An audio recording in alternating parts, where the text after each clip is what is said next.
Hello friends, હું છું રૂપલ અને શ્રી ઝવેરચંદ મેઘાણી કૃત અને વાર્તા છે માં અને દીકરો. આજે જ્યાં લાઠી નામનું નાનું ગોહિલ નગર છે તેની નજીક એક ટીંબો છે અને લોકો હાથીલાનો ટીંબોને નામે ઓળખે છે. પુરાતની માનવીઓ, માલધારીઓ અને વટુમાર્ગુઓ અસુરી વેળાએ જ્યારે એની વાત કરતા હતા તેઓનો અવાજ ભયથી ધ્રુજી ઉઠતા એ કહેતા કે ત્યાંની સાસુ વહુની વાવમાંથી તો ભાઈ રીડિયા બોલે કે મારો મારો, કાપો કાપો. 5 સૌકા પૂર્વે એ ટીંબા ઉપર એક નગર હતું. 5 તો એને ફરતા તળાવો હતા. વચ્ચે હતું ગુણિકા તળાવ. એ તળાવની વચ્ચોવચ્ચ એક બેટડું હતું. બેટડા ઉપર રાજમહેલ હતો.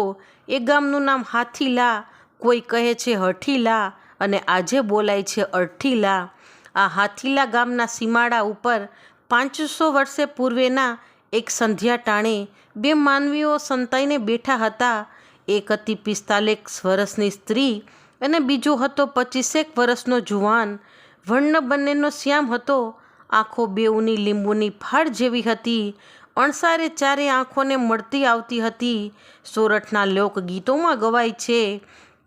આવી લોકવિદ્યાનો જાણકાર કોઈ પણ અજાણ્યો આદમી આ બેઉને જોતાની વાર તો તરત જ કહે કે આ બંને માં અને બીજો છે તેનો દીકરો. પણ ત્યારે ત્યાં સીમમાં એ જીવાનને ઓળખવા ઈચ્છતું કોઈ માણસ નહોતું, ને હોય તોય આથમતા સૂરજના ઘૂંટતા અંધારામાં એ 4 આંખોના આકાર કોઈ 5મી આંખને મળતા નહોતા. હવે હાલશું ને માં?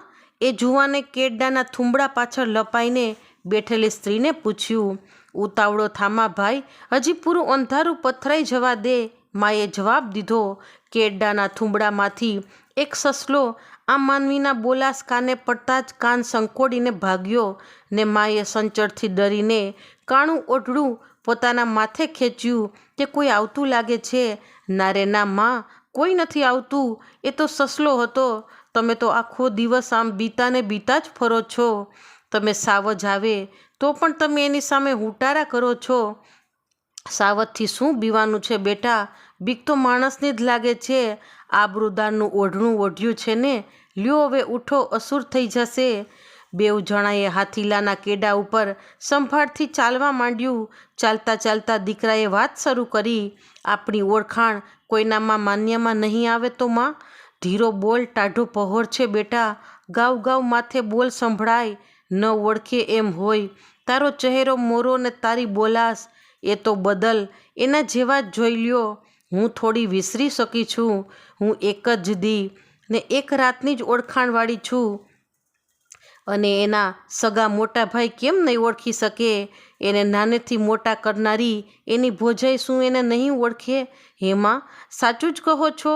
હું અદલો બદલ મારા બાપુ જેવો જ લાગુ છું? વાને તું મારા બેયના ઉપર થોડો થોડો ઉતર્યો છો. ઉજળાએ બહુ જ હતા. હું તો કાળી ભીલડી હતી. તું નીવડ્યો છે સામળ્યો. બાકી તો નાકની ચાંચમાંય ફેર ના પડે. જુવાને પોતાના મોં ઉપર, ગરદન ઉપર અને છાતી ઉપર પીઠ ફેરવીને તારાને અજવાળે પોતાની ભૂજાઓ તપાસી લીધી. પોતે જાણે પોતાનો જ પીછાન લેતો હોય તેવું લાગ્યું. તારા જેવી જ મલપતી ને ધીમી ચાલ હતી એની. તું જેમ હાથ હિલોડતા જાય છે તેમ જ એ હાથ હિલોડતા. મને તલે તલ યાદ છે. એક જ નીનો અમારો સંસાર છે, તોય જન્મો જન્મ ના ભૂલી શકાય. મારે જઈને શું કરવું તું? મારે થોડું રાજોડું માણવું હતું. મને તો એણે વચને બાંધી હતી કે સોમૈયાજી જો દીકરો દે તો હમે હાથે એને ઉજેરજે. દાણેશ્વર દાદાની શાખને સન્મુખે તને ઘરની વનરાઈઓને ખોળે મેં મોટો કર્યો. એ તો એના વચનને કારણે મેં મોટો કર્યો. તો મારે ક્યાં રજવાડું ભોગવવાની ભૂખ છે માં? ત્યાં હું તીર કામઠે કોની હારે રમીશ? સાવજડા ત્યાં હશે માં? આ તો બધી નાગી ભૂમિકા છે. લીલોડી વનરાઈનું ઓઢણું ઓઢનારી ઘર મેલીને અહીંયા રહેવું મને કેમ ગમશે માં? તારા મોટા બાપુને તારી કાકી તને ભાડીને રાજી થશે. તું રાજનું બીજ છો. બીજું તો ઠીક બેટા, ઘરમાં સૌ મેણા મારે છે. તને બાપ વગરનો કહે છે અને મને રખાત કહી વગોવે છે. રાતના કાજળ અનંત ધારે વરસી રહ્યા હતા. ફાગણ મહિનાની રાત એટલે હરણિયું મૃગ શિશુ મધ આકાશમાં દોડી જતી હતી. રુદ્રનો પારાધિત તારો લીલા તેજ પાથરતો હતો. એ અજવાળામાં દીકરો માની ગજાદાર આકૃતિ જોતો જતો હતો. ગામ આવી પહોંચ્યું. મસાણનો કાંઠો આવ્યો. એકાદ ચિતાના છેલ્લા લાકડા અગનની જીભ લલસાવતા હતા. મસાણના કૂતરાએ આ બે માણસોને અસુરી વેળાએ દેખીને રીડિયા મચાવ્યા. એ રીડિયાએ ગામ પાદરના કૂતરાને સાવધાન કર્યા અને એના કારમાં સાદ ગામની અંદરના કૂતરાએ ઝીલ્યા. ગામ ફરતો કોટ હતો. કોટનો દરવાજો બીડાઈ ગયો હતો. દરવાજા ઉપર ઊભા રહીને જુવાને પોતાના ખંભેથી કામઠું ઉતારી ભાથામાંથી તીર ખેંચી ખેંચી ડાવ ડાવ કરતા કૂતરાને અંધારામાં પણ આટ્યા. દરવાજા બહાર આ હુડકાટ શું મચી રહ્યો છે? દરવાણીએ મસાલ લઈને નાની બારી ઉઘાડી. 60 વર્ષનો જયીપ પહેરગીર જેવો મસાલ ધરીને આંખ માંડે છે. તેણે બારી ઉપર એ જુવાનને જોયો. ઘડીભર નજર તાકી, યાદ કર્યું અને એની આંખો ફાટી ગઈ. ભડોભડ એણે બારી બીડી દીધી. બીકે થર થરી ઉઠ્યો, હેપતાઈ ગયો. શું છે? કોણ છે? સાથીદારોએ પૂછ્યું. ભૂત, ભૂત. પહેરગીરના ગળાને છોલતો છોલતો અવાજ, જાણે કે છરા જેવો શબ્દ નીકળ્યો. હે બુઢા, હવે મરણને કાંઠે શું ભૂત દીઠું? બોલો માં, ઈ જ છે, ઈ જ છે. ઉઘાડતા નહીં હો. બહારથી અવાજ ઉઠ્યો અને બહારથી અવાજ આવ્યો. કોનું ભૂત? સાથીદારોએ મૂર્છા ખાઈને ઢળી પડતા બુઢાને ઢંઢોળ્યો. ઈ જ છે, મને યાદ છે. હું 40 વર્ષનો જૂનો દરબાન. મેં જોયા તા. આવી જ રીતે રાતના તે ગયા તા. કોણ પણ? કુંવર હમીરજી, સોમૈયાજીની સખાતે. ઈ જ પોતે. બીજા પહેરગીરો જુવાન હતા. એમણે આ ભેદ સમજાયો નહીં. જે છાતીના બળિયા હતા એણે નાના બકોરામાંથી બહાર નજર કરી. જુવાન એની માતાને કહેતો હતો, માડી, આ લોકો તો મને ભૂત કહી કૂટી પડતા લાગે છે. અરે રે, રજપૂતો છે ને એક જુવાન પરદેશીથી ડરે છે. કોણ છો તમે? પહેરગીરે બકોરામાંથી પૂછ્યું. ભાઈ, અમે ભૂત નથી, તમ જેવા જ માણસ છીએ. ક્યાંથી આવો છો? ઘરમાં દોણ ગેઢડેથી. કેવા છો? ભીલા તો માળા સાળા જીવતા ભૂત જ છે ને. ક્યાં જવું છે? રાતવાસો રહેવું છે ને સવારે ઠાકોર પાસે નોકરીની અરજી કરવી છે. તળાવમાં ફરી વાર ચાવી ફરી, બારી ઉઘડી, સાદ આવ્યો. આવો અંદર. માં ને દીકરો અંદર દાખલ થયા ત્યારે બે બાજુએથી ખુલ્લી તલવારે 10-10 જણા ઊભા દીઠા. રજપૂત ચોકીદારોની મસાલો પૂરી સગે જલતી હતી. તેમણે પોતાની તલવારોના તોરણ નીચે મોં મલકાવતા જુવાનને જોઈ જરાક શરમ અનુભવી. એની પાસે તો તલવાર નહોતી. એના કમરબંધમાં એક નાનો છરો હતો ને એને ખંભે વાંસનું કામઠું હતું. એની પીઠ ઉપરથી 50 તીરના ભાથા ડોકિયા કરતા હતા. પણ સૌથી વધુ રૂડી તો એના બેયના કાનની બૂટમાં લડક લડક થતી પિત્તળની કડીઓ હતી.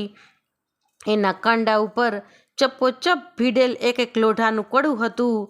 એના માથાના ઝુલફા ઉપર લપેટેલા નાનકડા ફાળિયામાં છોગાને સ્થાને મોરપીંછનું એક ઝુમખું હતું. પૂરા માપનો આદમી હતો. એની પાછળ જ ઊભેલી એની માનો પહેરવેશ કાળો હતો. એ નીચું જોઈને ઊભી હતી. ક્યાં રાત રહેશો? કોઈ ઓળખાણ છે ગામમાં? ના ભાઈ, વેલા જ આવ્યા છીએ. કોઈ ધર્મશાળા હોય તો અમે પડ્યા રહીએ. ધર્મશાળા તો ઠાકોરે બંધ કરાવી છે. અહીં અમારે પડખે એક કુરજો છે, ત્યાં પડ્યા રહેજો. માને એ કુરજામાં રાખી આવીને જુવાન પોતે પહેરગીરોની જમાતમાં જ આવીને બેઠા. ઓલ્યા ભૂત ભૂત કરતા બુઢાજી ક્યાં ગયા? એકે પૂછ્યું. એ તો હજી બેભાન પડ્યા છે. બુઢો ઉઠો જાવો, કાંઈ ભૂત પ્રેત નથી જુઓ. પણ એ બુઢો તો આખી રાત ઈ જ એવું લથતો રહ્યો. તાજુબીની વાત થઈ. આ તો ભાઈ, આ અમારા હરભુજી દાદા આટલે આવરદામાં કોઈ કરતાં કોઈ વાર બીતા નથી. અને તમને જોઈને આજે પહેલી વાર કેમ આટલા બધા બી ગયા એ સમજાતું નથી. એણે શું લવારી કરી? કુંવર હમીરજીનું નામ એને કેમ લીધું? એ પહેરગીર કાનમાં કહેવા જેવા અવાજે બોલ્યો. બીજાએ પણ જવાબ દેતા દેતા દિલ પર ધાક અનુભવી. કુંવર હમીરજી અહીંથી સોમનાથની સખાતે ગયા. તેને તો આજ 25 વર્ષ ગુજરી ગયા. આજે ને શેણે એ ભણકારા કેમ વાગ્યા? ક્યાં કુંવર હમીરજી ને ક્યાં ભીલડાભાઈ? નામ છોડો ને ભાઈ એ કુંવરનું, નકામી આપણી નોકરી ખોઈ બેસું. પહેરગીરો વચ્ચે ચાલતી આ બધી વાતોને કાન દેતો પણ જીભ ન દેતો જુવાન એક બાજુ બેઠો હતો. પોતાના બાપનું નામ લીધે નોકરી જવાની આ સી વાત? મોડી રાત્રે એ બેઠે બેઠે જ ઝોલા ખાતો હતો. દોઢી ચડવાના પગથિયા ઉપર ટેકો લઈ એણે એનું માથું જળ બળતી મસાલને અંજવાળે સ્વચ્છ દેખાતું હતું. એના કાનની કડીઓ મસાલને જોઈ ગેલથી ઝૂલતી હતી. પરોઢ થયું. દરવાજા ઉઘડ્યા. દીકરોને મા બેય ગામ બહાર તળાવની પાળે ચાલ્યા ગયા. માએ દીકરાને ધોયેલા મોં ઉપર ઓવાળના લઈને હાથ જોડ્યા. સોમૈયા દાદા, મારા પુત્રને માન સથુકો પાછો મોકલજો. જા બેટા, હું અહીં છું, તું સારા સમાચાર લઈ મને તેડવા આવજે. જુવાન પાછો દરવાજે થઈને સોસરવી બજારે ચાલ્યો. ત્યારે સૂર્ય ઉગતો હતો. એના અર્ધનગ્ન પહેરવેશ એની શ્યામવર્ણની શોભામાં ઉમેરો કરતા હતા. એની ગઢાદાર હાથ અને કાને ઝૂલતી છેલકડીઓ સામે મળતી પનિહારીઓની આંખો સાથે નટવાનો દોર બાંધતી હતી. તો ફ્રેન્ડ્સ, આવી જ લોકવાર્તા, સત્ય ઘટના અને ઐતિહાસિક સ્ટોરી માટે મારી યુટ્યુબ ચેનલને please like, share and subscribe. Thanks for watching.